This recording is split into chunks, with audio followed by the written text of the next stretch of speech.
Hi, this is Kevin from Reach Roofing at 8 Gloria Lane, Monroe, New Jersey, doing a repair attempt for State Farm. We're doing it on this shingle. Those are the shingles above it. There is damage throughout the whole roof. We will send the photos in later, but here is the repair attempt.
So I get asked about why I need to go 2 rows above it to get the nails out.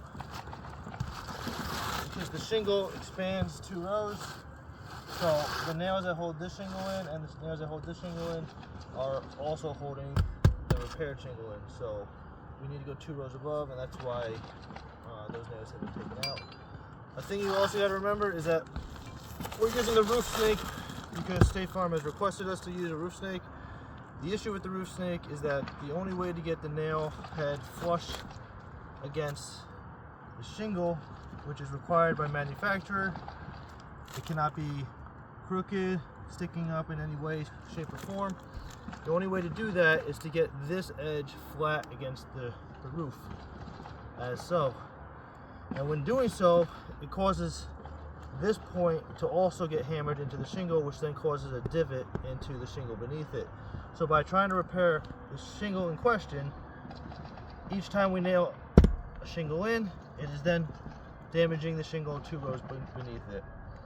We cannot repair it like this because then it would shoot the nail diagonally into the roofing surface, which is against manufacturing requirements.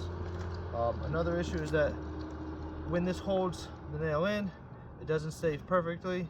So as you're trying to nail it into the surface, it tends to move around and go in diagonally and not flat. We will perform the repair attempt per State Farm's request, and here we go.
Another thing you can do is once you get the shingle in or the nail in,